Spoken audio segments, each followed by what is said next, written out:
To begin, let's take our photograph of the young girl and go up to File and Clone. We're going to work on a copy, the clone copy of the original. And then choose the Acrylics Captured Bristle brush, which is under the category Acrylics, and the brush type is Captured Bristle. As we talked about in the previous videos, this is how we turn color cloning on and off. This little rubber stamp icon here turns it on, turns it off. When color cloning is off, the color is determined by the color wheel here. Pick a light color. Set your brush to opacity 40% or so. Reset about 30. And bleed to 70. Now these are the settings that you're going to use to paint the face and the hair when we get to that later on. So let's just start in the background, putting color in. Painting portraits is a combination of, for me, my method is a combination of pulling through color from the original picture, that's the cloned image, and also putting new color in places to accentuate and hide things, change things, to paint on top of the original photograph. What I want you to do is paint right on top of that line, the edge of her hair. Don't worry about covering the hair up, because we're going to bring it back as we need to with the clone function. Now if you were to turn the opacity up to 100%, just to show you how opacity works, notice how the color is much more opaque.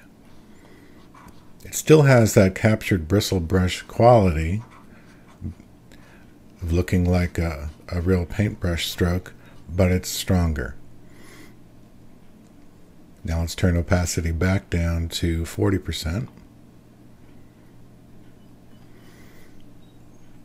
And then the reset is, as we've said in the previous video, how much paint is coming through the paintbrush. If this was a watercolor brush, it would be how much pigment you have compared to how much water in the brush. Or if it was oil, you would compare it to how much thinner you've used and how much pure pigment. So reset is a way of turning down or adjusting how much paint is on your brush, is a way you can think about it if you're used to traditional painting methods. If I turned reset all the way down, then no color comes through at all. But it does move around the paint that's already down, so it's acting as a very nice blender or blending stump to push color around. So keep that in mind. Let's turn the reset back up to 30%. And the last item I want to go over up here is the bleed. Bleed controls how much the image and colors that are already down on this image interact with the colors that you're pulling in either from the clone, from the original image, or how much the colors that you're putting on top of the image here. So if I turn bleed all the way off, you'll notice that the color gets a lot stronger.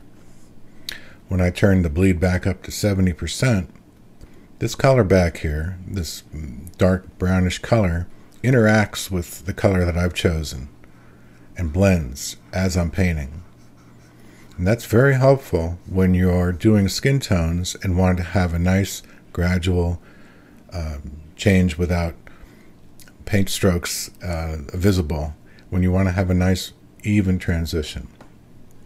So there's your settings. Bleed at 70%, reset at 30, and opacity at 40.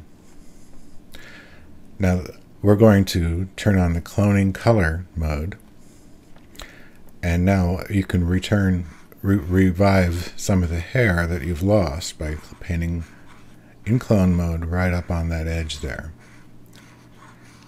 If I go over here, now I'm starting to restore the background, which I don't want to do. If I find myself doing that, I can just turn the color back on and paint back over it. So to get a nice soft edge between the hair and the background so that the portrait doesn't look like it's cut out and pasted on the picture, you want to kind of work those edges together so that there's a soft transition, what painters sometimes call lost and found edges. Now back in color clone mode, let's go ahead and start doing the face.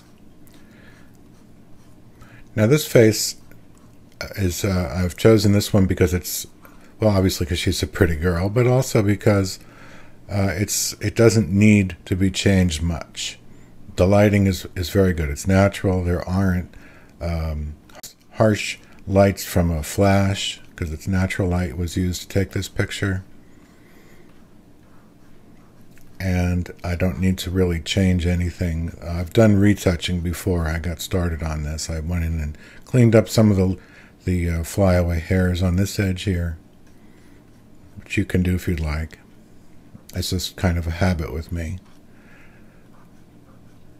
Now I'm using short strokes in a kind of a C pattern, a C stroke. What I mean is like this.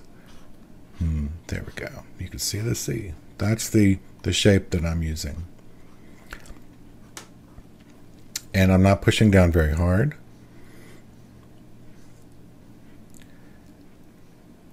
For gradual transitions, when you get down to these small areas where it's going from very dark to light, that's the trickiest part. You might want to make your brush a little bit smaller, use shorter strokes, and just light strokes, light pressure on the tablet. Just take your time. See, now there's a hard edge, and I don't want that. So I'll lose that by bringing the brush size up and then painting over that area. When you're ready to start working on the detail areas, like around the mouth, the nose, eyebrows, and the eyes, grab the magnifying glass, zoom in by just drawing a square with it around the area that you want to zoom into. See, we're at 220% right now, just to give you an idea. Now go back to the brush, clone, color is turned on, and reset I've got here now a little bit higher, about 48%. I'm going to go a little bit higher with the opacity. You basically always have opacity just a bit higher than reset. It just seems to work better that way. I'm sure there's a good reason for it, I just don't know what that is. Now you see I'm having a little trouble getting a nice soft edge. That's because the opacity and the reset are too high. So move it down, opacity to 40, reset to 30, which, as I said, is the standard settings that I use. And a light touch, and then we have more of a soft edge there around the nostril.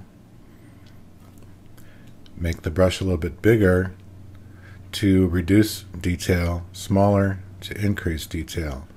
If the brush is too small, you're going to leave hard lines where you don't want them. So you'll be switching the size back and forth as you need to as you're painting. So that's how you do the details.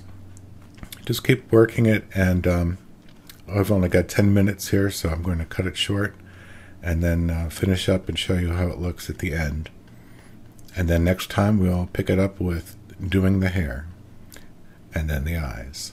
Thanks very much for watching. Bye-bye.